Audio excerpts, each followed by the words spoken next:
tulia kwenye ibada, Mungu anataka kusema nawe. Hebu tulia kwenye ibada, Mungu anataka kusema nawe. Hebu tulia kwenye ibada, Mungu anataka kusema nawe. Kuna wengine wapo makanisani hawatuli, wao ni kusema sema.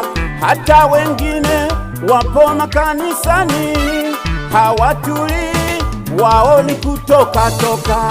Pia wengine wapo makanisani hawatuli, wao kuchezea simu. Hata wengine wapo makanisani hawatuli, wao kucheza na watoto. Hata wengine wapo makanisani hawatuli, wao ni kukonyezana.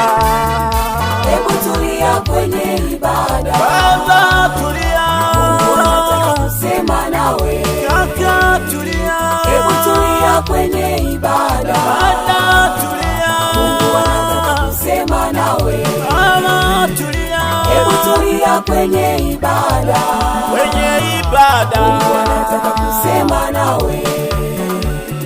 Hebu tulia kwenye ibada, kwenye ibada, Mungu anataka kusema nawe.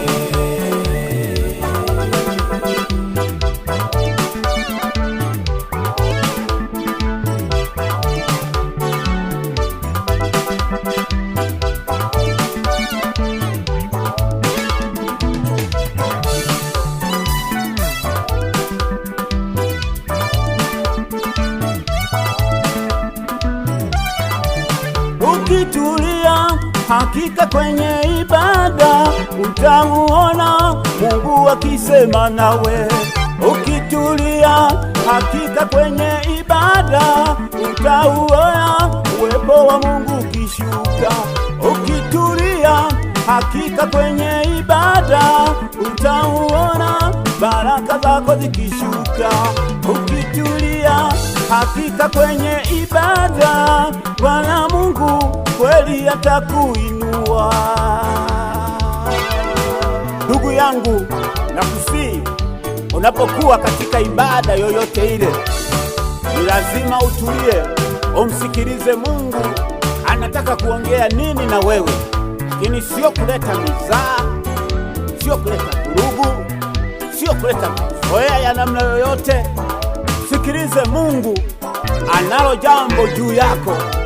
Mungu anayo majibu ya maisha yako. Mungu anayo majibu ya maombi yako. Mungu anayo majibu ya shida zako zote.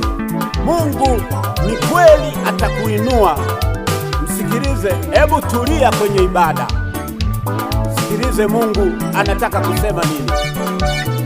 Hebu tulia kwenye ibada, Baba tulia, Mungu anataka kusema nawe. Kaka tulia, Hebu tulia kwenye ibada, Baba tulia, Mungu anataka kusema nawe. Mama tulia, Hebu tulia kwenye ibada, kwenye ibada, Mungu anataka kusema nawe.